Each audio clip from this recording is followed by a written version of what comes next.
to me, that's what it's about. Just making something with your friends with the resources you have, and showing that it's possible. And I still think it very much is. There's maybe some harder barriers to entry than there was in 2004, but I think it is still possible to have that mentality.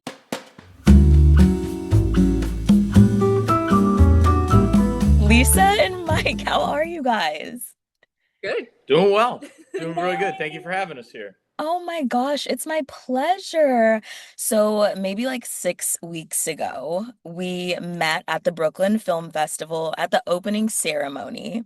You guys were passing out your pins, passing out your stickers, telling us all about Alice Hart. And for those who don't know, Alice Hart is a movie about an aimless college senior navigating shallow artists, genuine friendships, homework, and figuring out how to pay rent. Perfectly summarized, yeah. Yes, especially in like college time, the rent situation every single month was a question, you know? That's real.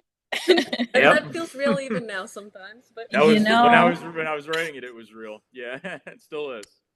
I'm happy we're talking about this because I want to get into that a little bit more. But first, I want to say congratulations on your feature narrative win at the Brooklyn Film Festival.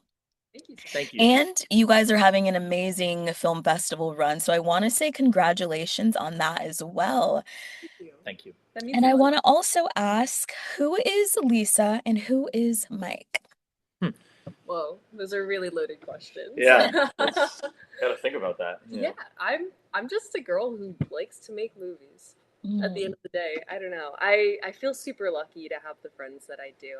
I feel like I'm really really shaped by the people around me. I owe so much to them, and I just like to be on set with people that I like, making projects that we like. So outside of movies, I love language learning. I like reading, painting, and yeah, I don't know.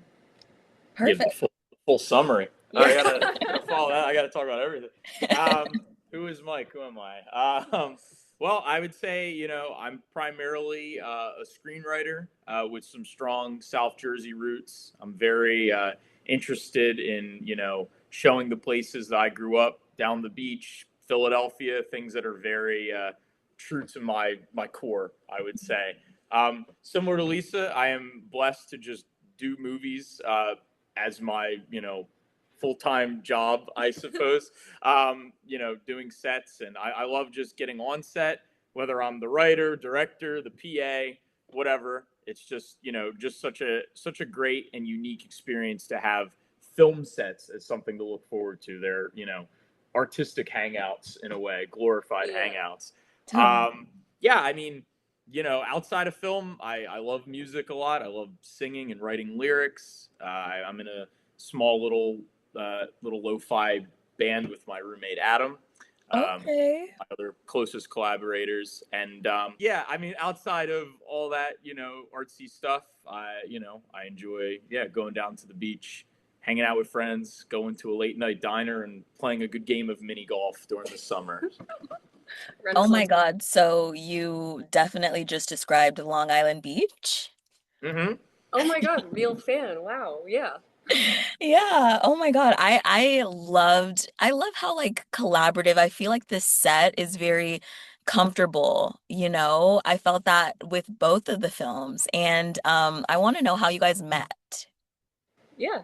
So Mike and I met at the end of college in our senior years. He went to Temple in North Philly, and I went to Drexel in West Philly. Mhm. Our other housemate, Zach, and another producer on Alice big Art, were big crew here. Yeah. literally living in the production house.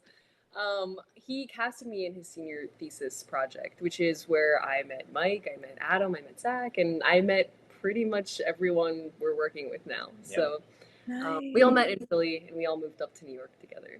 Yeah. Wow. Oh my goodness. I love that. I also really love in Alice Hart. I feel like a lot of it was about just being a young adult and a transplant, which is I am that, you guys are that. And I feel like we haven't seen any sort of film like that before. I'm curious to know, Lissa, how much of who you are was intertwined into Alice Hart? I really hope not too much because she's not the best person. Um, but I still love her and find her interesting. I think it is, there especially like in like artistic scenes, you see so many transplant people, because I feel like big cities are where artists tend to conglomerate, and it's easier to like meet people and collaborate there. But I think a lot of films never really touch on that because it's like an uncomfortable topic to breach. And what I like about Alice Hart is that we sort of like, not farcical, but we I guess aren't like shy to portray that sort of like overly privileged and naive perspective that Yeah. a lot of transplants have. Yes. And especially living in West Philadelphia and going to Drexel, I met a lot of people that weren't really aware of like the sort of blessings and um, fortune that they have to be able to just like move and pursue art. Their very small issues were like catastrophic to them in their worldview. So I thought that was a little bit like fun, or not a little bit. I thought that was very fun to portray in Alice Hart, that sort of like naivety to, just honestly being in a pretty good situation. Yeah. So I think I'm a very, very fortunate person, and I try to be aware of how many blessings I have. So in that way, I hope I don't relate to Alice Hart too much. But in regards to sort of living up to expectations of an immigrant mother, and not disappointing her and being aware of all that she has sacrificed to give to me, Mhm. and like the fortunate life I have. Um, running around as like a wannabe artist, I always have that in the back of my head, and that guilt I think is a little bit persistent. So Mm. definitely relate to Alice Hart in that way. So long story short, I Yeah, relate to her. Yeah, that truly. was beautifully said. And Mike, you wrote and directed the film. So what inspired you to tell this story? Yeah, I mean, at the time of writing Alice Hart, I was a senior in college. It was COVID time. It was it was like the second COVID. There were so many waves of Oh COVID. yeah. The COVID Literally. fatigue was so real. It's like my classes were online, and then we got teased because we went back in person, and then we went right back to online. So that was so torture. I had COVID during my classes, and yeah, Oh, I mean, I was just kind of reaching a breaking point. I was at home, quarantining, but taking online classes. I had been watching a lot of like Mumblecore films of early Gerwig and such like that. It was a perfect storm of things going on in my life. I was very fed up with my classes, and didn't know what I wanted to do with college. I had started thinking about dropping out, and this was my last semester of my senior year, so it wasn't very logical. But I was like, I'm done. I want to figure this stuff out. I wanted to be a writer, and I had no idea how to sell my work, and none of my classes would teach me that. It would just be about writing and not how to sell writing. So mhm. and at the time, I had the blessing and the curse of having my finances pretty taken care of and not knowing how to take that leap away from that. Like, who's going to pay my apartment? How am I going to make money? So much was happening at that time that inspired me to just start writing this story. The first scene is very inspired by a Zoom class I was in, where it was just the teacher right off the bat was very critical about not using, very similar to the scene that we shot, no Yes. laptops, no phones and stuff. And we were on Zoom, and I was like, Yeah. so when we get back to class, like, we can't use our laptops, but we can use them now. So I don't know, I was so fed up, and I just started writing. And I wrote this character to just be similar to how I was feeling, but not how I would act. So I wrote this character in a way of who I wanted to be. Maybe I wanted to be this rebellious person that could drop out and call the teacher on his bluff. So I think that was so much at the time was happening in my life. And because I was stuck at home, I wanted to write about what I wish I could do, and what I wanted to do at the time. You said mumblecore, and this is in the description of the film as well. Can you tell me a little bit more about what that word means? Sure, yeah, it means a lot to many people. Yeah, I mean, to me, it's something. It's a movement I've gotten into very much during COVID. It's, pretty big in the early 2000s. A lot of young American, hippie city filmmakers kind of getting together and shooting with whatever they can. This is when, digital filmmaking was exploding. So people would, pick up a camcorder, start shooting. It was, more inexpensive than ever to just shoot a movie. And that's what a lot of these people did. And, it would be friends of people from college, and then you'd find them working on each other's movies. And, they had these really crappy looking films, but they were really authentic, and they really, rung true, and they would get into big film festivals. They'd go to South by Southwest with a film that looked like it was shot on a toaster, and it was, it was inspiring 20 years later, watching it in the 2020s, watching these films and still relating to how these people are feeling in these scenarios and such. Greta Gerwig started off that way, Mark Duplass, Joe Swanberg, personal favorite of mine, a little more on the down low, but Aaron Katz, these filmmakers that were just making these movies. Sometimes they were like pretty much plotless. One of my favorite movies is by Aaron Katz, Quiet City, one of my biggest inspirations. And that movie is just about two strangers who meet in New York and hang out for a day and just kind of talk about their lives and where they are in life. And yeah, so just these movies had this inspiration of like, and again, that was a movie that was made for like $2,500, so it was like they have this mentality of like, just go out, get your friends and do it, make the movie, like make something. So, to me, that's what it's about, just making something with your friends with the resources you have, and showing that it's possible. And I still think it very much is, there's maybe some harder barriers to entry than there was in 2004, but I think it is still possible to have that mentality of get your filmmaker friends and yeah, make a movie. People will want to do it. Totally, totally. Wow, okay, that's really good. And I also really liked about Alice Hart. Maybe it's because just where I am in my life, but it was so representative of just like having one of those weeks where you just feel like everyone hates you, you know? Yeah. And like everyone's coming after you.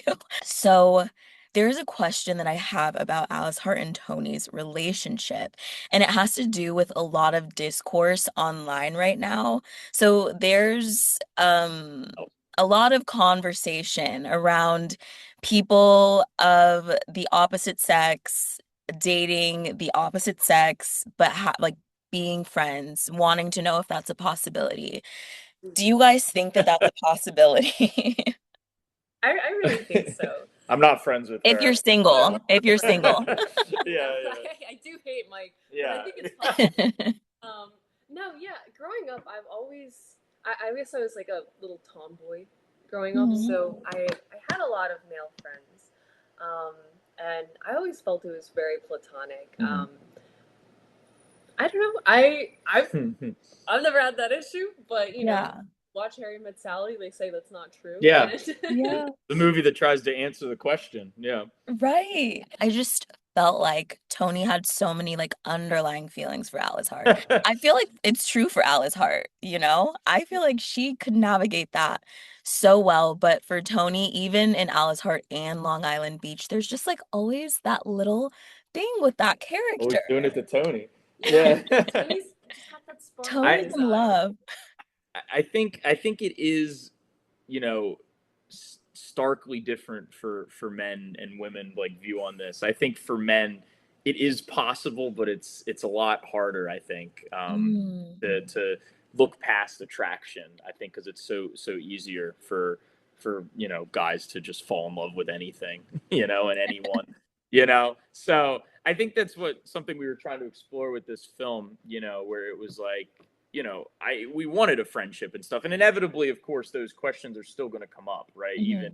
Even we were on the set. There was never a day where we were like, oh, let's explore like a romantic thing. It was always, this is a friendship, and still we knew that people would still be like, well, what if Tony actually? And yeah, I mean, I think that is a totally reasonable response, because I think even in every male female friendship, there is that underlying thing that creeps in at some point in their relationship, so I think too, just like any friendship where people are very, very close, it's yeah, like man to man, woman to woman. In yeah, movie, portrayals, I think at least, someone or another is going to be like, are they? Yeah. You know? There's always that intimacy, especially when you get two characters and then just two people who are both single and not in relationships. Exactly, yeah. There's always, well, let's pair them together, you know? Right. And they very, like, authentically care for each other. Yeah. Right.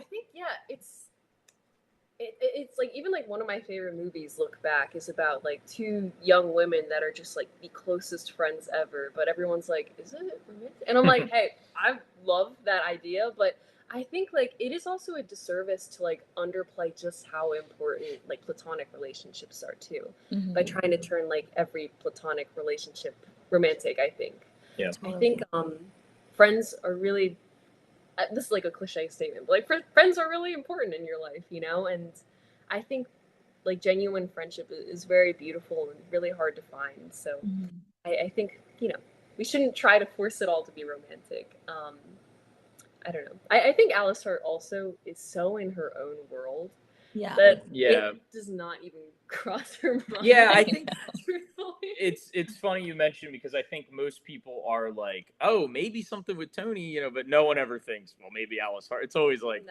she's locked that in. is not, she's not looking in that direction. I think, you know, I'm always happy to take any interpretation of you know, my stuff, but I think that's something objectively I would agree that I don't think Alice Hart thinks of Tony in that way, but maybe the other direction. There could be an argument. Yeah. Yes.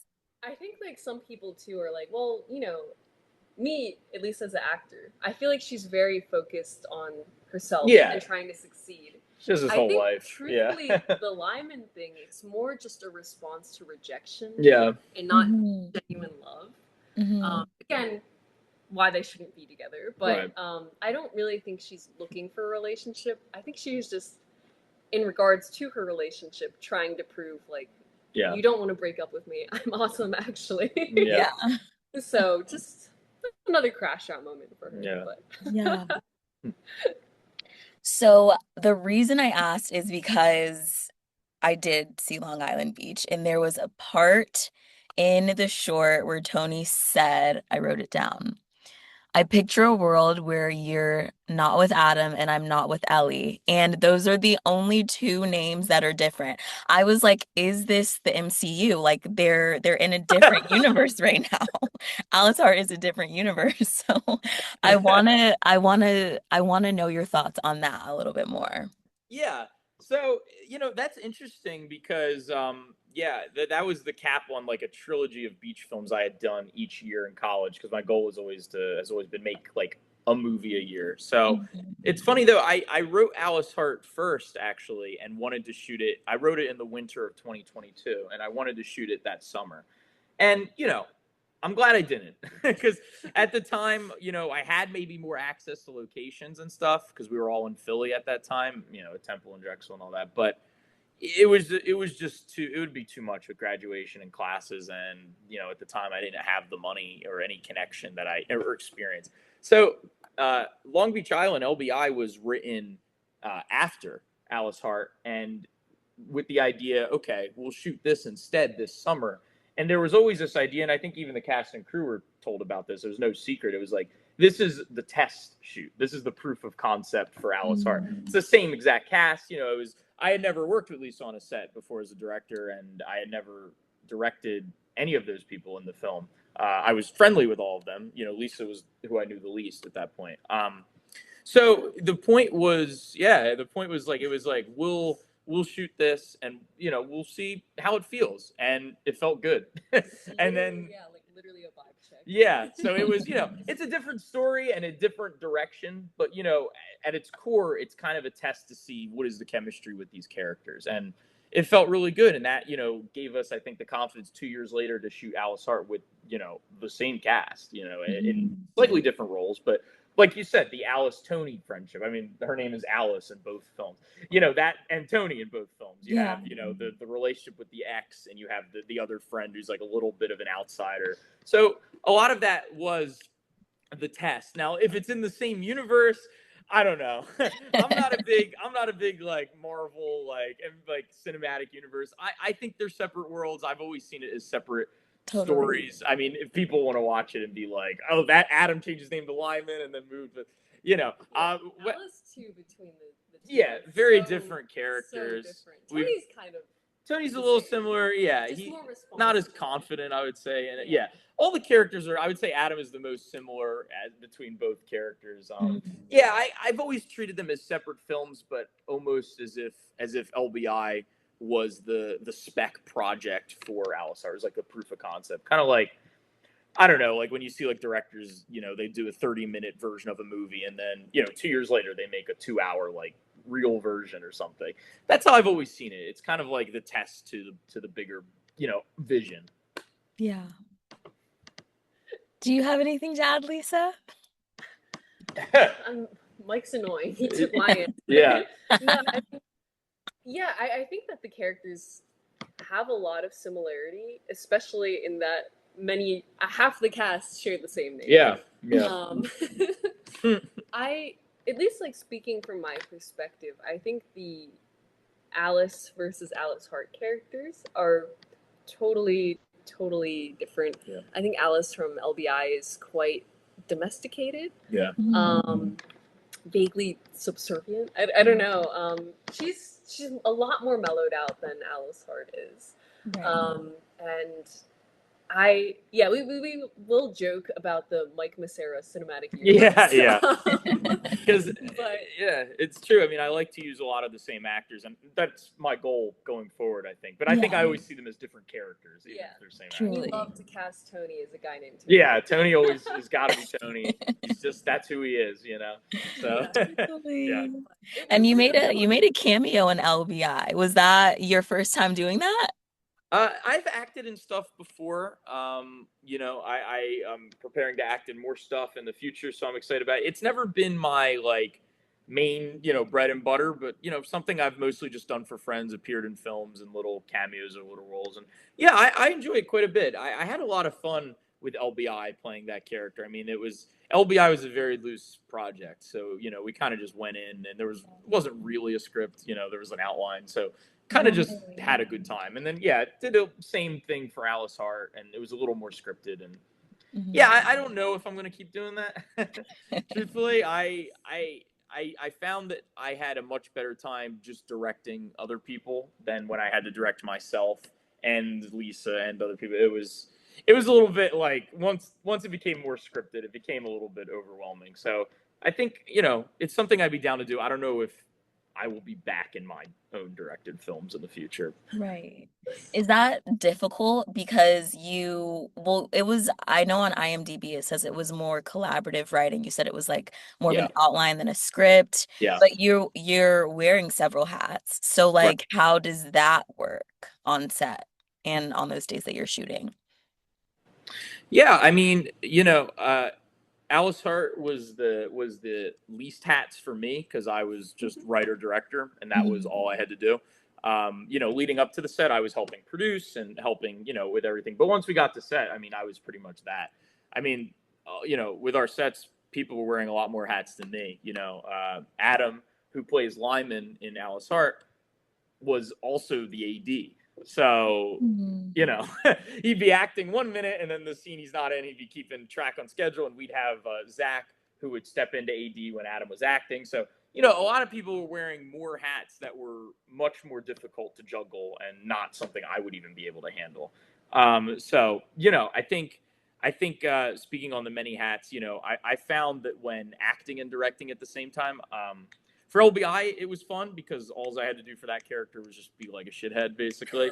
But, for something like Alice Hart, where it was a little more scripted and our characters had to have like motivation and intention, I found that a little tricky and not something I wanted to replicate. But again, I should say that my multiple hats was so minimal. I mean, people were wearing 5-6 hats on Alice Hart, I mean, Lissa was acting, lead producing, wardrobe, Adam AD, and actor, I mean, everyone other than probably me and maybe the PA and some of the camera crew were each doing 2 to 3 jobs just to fill in, and even like Tony, when he wasn't acting, days he wasn't acting, he would hop to the crew side and be production, helping get food and stuff like that. So, it was all, so many hats were worn. I wore the least of them, Right. Yeah. Lisa, I did not know that you I didn't know that you were doing costume design, but I did notice from the very first scene where like Alice Hart was kind of slouchy, just like wearing a hoodie, to the end when she went home and she's in this beautiful dress. What was the significance in Alice Hart's style evolving from the beginning to the end of the movie and even becoming like a little more dainty? Oh, I love talking about wardrobe. It's actually what got me into film to begin with, actually. So candidly, there was no rhyme or reason. Just total transparency. I have a lot of clothes, and I wanted to use as many of them as I could. Yeah, okay. But no, I also think Alice Hart is someone that wants to stand out. So I think we had one woman comment at a festival. I wasn't there, but she Yeah. was like, I like that she dresses what, like vintage or Yeah, something? yeah. That's what at Athens compliment us and say that it was she dressed old fashioned and Yes. Yeah. not like not playing up her looks too much. Yeah. I I think Alice Hart, yeah, it's just a little bit of a not diva, but she wants to make a statement. Yes. Not even terribly so because I don't think it's necessarily like New York East Village fashion. She's in Philadelphia, so I think Mhm. it's still a little toned down, but Right. still a little bit like old fashioned and strange. So I had a lot of fun costuming that because I think it was like 20 something script days, like in story Oh. days. So each day Yeah. I didn't want her to repeat an outfit because I don't imagine she's great with money, and I can also imagine some of that money maybe goes to clothes. Yeah. Um, That makes so sense. yeah, I had a lot of fun like casting, sorry, costuming everyone, and just sort of like Mike was very hands off with it. I'd Yeah. just be like, "This is what I think Tony's gonna wear," and Mike would be like, "Yeah, Yeah, I mean, sounds good." you should mention she wardrobed everyone, not just her Wow. character. Yeah, Every character. That's I had no amazing. opinion on any of this. I totally gave her the reins to just dress everybody. yeah, Yeah. it was really cool to just like create that world, and also knowing that it would be black and white as well, sort of Right. like helped. We could pay a little bit less attention to the color palette. I Hmm. love to do like color palette motivated wardrobe, but obviously for this film that didn't Yeah. work. Yeah. So I don't know. It would just be more seeing like what would stand out against like whatever location or the other person that they were with. Costuming Lyman, Adam's character as well, was so funny as well. I love that he's He's just sort of like dweeby, yeah, but like his not really. And Yeah. then the Filipino shirt that he wears when he's talking to Tony in Tagalog says like only handsome can read this, essentially. So I thought that was like especially telling for that sort of like yellow feverish, like island hopping guy to wear Hmm. something like that when he's dunking on his girlfriend. his looks are probably some of my favorite. I love in the car scene, I think it is, where he's wearing like a collared shirt with like palm trees on it or Oh something. yeah, So like in the middle of like Philadelphia wearing this like shirt you'd like go to the beach with. yeah. He It's dresses weird too so for fun. like Yeah, film. it was so fun watching his fits and stuff. I love that you brought that up with the film being black and white because I was totally about to ask that. But I do want to know why did you decide to go with black and white? Why? Yeah, I was alone on this one for a while. The team was very against black and white at the onset of things. And there's I give so many answers at different fests, and honestly, I just started writing it, and that scene with Alice Hart and Lyman on the bed, I just pictured in black and white, and I was like, that would be cool. Yeah. And I've since ascribed other meanings to it, and those I'll say. It's kind of inspired by a lot of my favorite kind of gritty New York movies from the late 70s, early 80s with that kind of black and white New York, that very kind of gritty style. I think that fits Philly very well. It's a very kind of, I think, even though it's a big city, it's flown under the radar. It has kind of more of, I would say, an edge to it. I think an authenticity people see Philly as having that's a little more grit, a little more working class, maybe. And I don't think Philly is a city that's photographed, number one, often, and number two, really in black and white. So I thought it'd be cool to show, Philadelphia in that way. And yeah, I mean, and just the coolness factor, having something to set, distinct on the festival circuit. Meeting with Matt the first time, our first meeting, just to even see if we were a good fit for each other. At the time, Matt was someone I had known through Tony, who he shot some of Tony's stuff. I personally had never really worked with him or hung out with him. And one of the first things he said was, do you see this in black and white? And I said, yes, you're hired. Let's do it. And I knew right then that he was the perfect guy for this project. And we just went from there. So to me, Alice Hart, other than being about Alice Hart, has always been about black and white, and that's just, from day one, from page one, how I've envisioned seeing this world that Alice Hart lives in. And how did you get everyone else on board? That took some convincing. I mean, I told the team we're doing black and white, and I think at first it was like, okay. And then, I think we started shooting, and I think people were like, okay, this looks good. Like, these are cool moments and stuff. Yeah. And I think I think I don't know. Hopefully we've come around to it by now. But yeah, I think it helped us a lot. And I wasn't even thinking about this when writing, but in an efficiency sense. I mean, this was our first feature. We only had, a couple weekend blocks to shoot it, with the money we had. And doing black and white saved us a lot of time. We weren't, like Lissa was saying a little bit, not worried about color palette or color temperature. Most shots we could get up pretty quickly because of, black and white. It looks good. We don't need to think about what is the color of every scene. So, I think that was also something that at least I appreciate on set. Like, okay, we're able to do a lot in a day, and we need to. So, I think that's how hopefully I got people to come around to it, just by being like, trust me, we're going to shoot some nice stuff. Yeah. And, and I think it stands out when we're in these festivals too, just to have this nice black and white movie. So I think,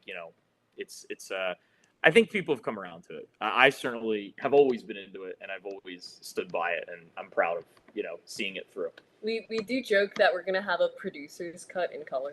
Yeah, that is something we've talked about. We've seen some shots in color, and it really depends on the shot, because we weren't lighting for color, right? So some shots look, really stupid, and some of them, look like noir, and some of them look pretty good. So, it would be funny to see it in color. And, I know the team is resisting for future stuff. I would love to return to black and white, but I think, we're going to have to be in color for a bit. I have to relent a little bit. So, Mike, buckets of fun. I've seen this on Instagram. What can you tell me about this project?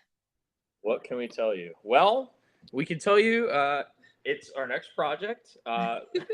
It's a script that I wrote and that Adam will be directing. This is his feature directorial debut. Okay. And we are going under the Scene 3 Productions name again, as we've done Alice Hart. And it's a bit of a spiritual successor of Alice Hart. It kind of is more of its own thing, a little less meandering, I would say, a little more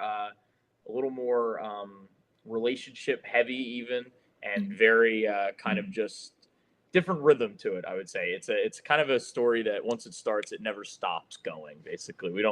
It's a lot crashes down. It takes place in the course of 1 month.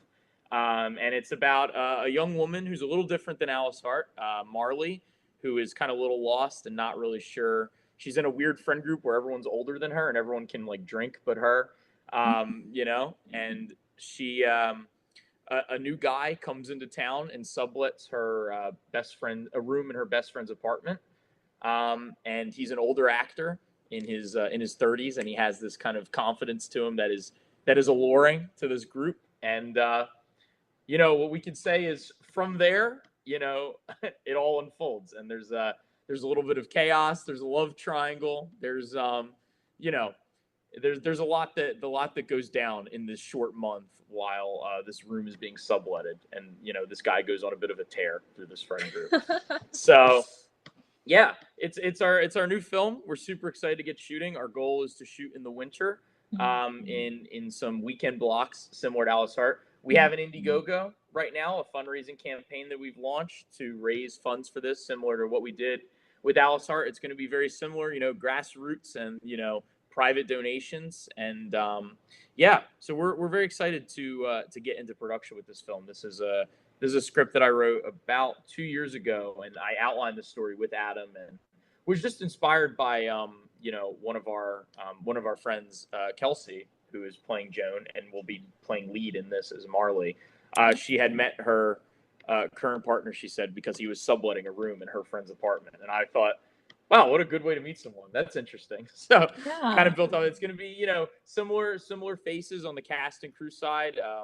Love. Kelsey is going to be in it as Marley. Lissa will be in it as her friend Susan. I'm actually playing a supporting role in the role of Danny, another friend So of we this chaotic can friend see group. you on screen. Yes, yes, I'll be back. Back and better than Back ever. and doing it. Yeah, and we got some new faces we're going to show as well, and shoot on a new college and shoot kind of in that Philly, Westchester area, Westchester, PA, I should say.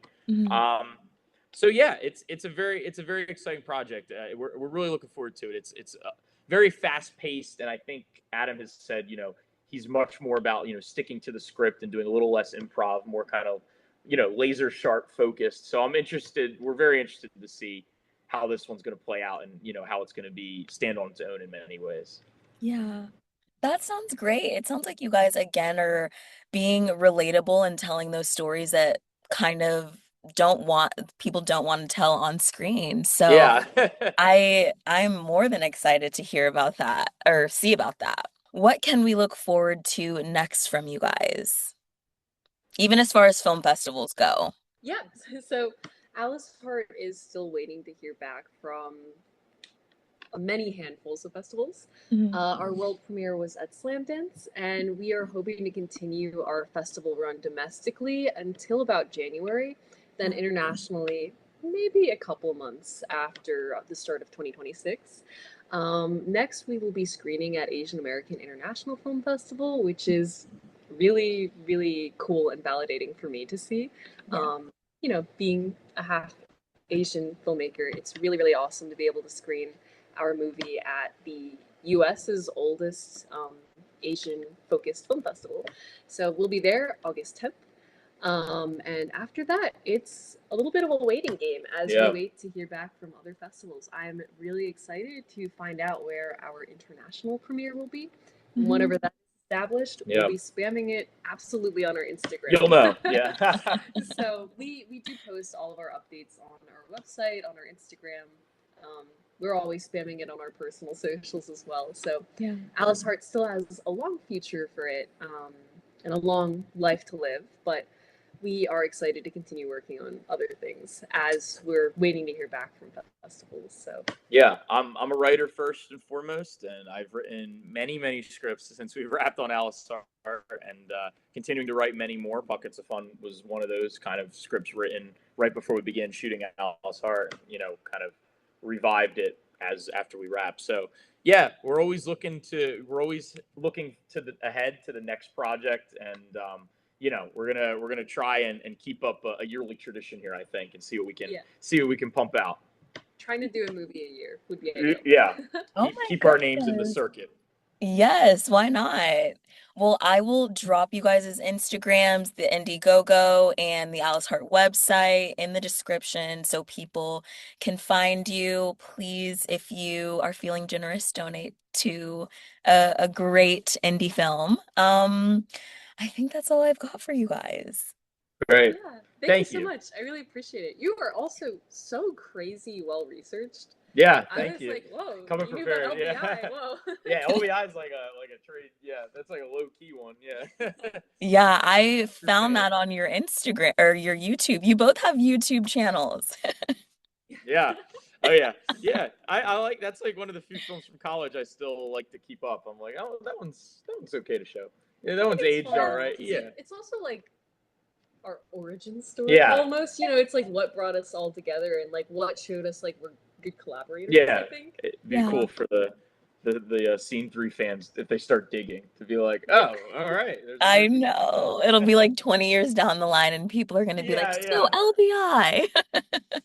This is where they started. Yeah, yeah. Yeah. That would be cool. That'd be a dream to just have someone do that. Yeah.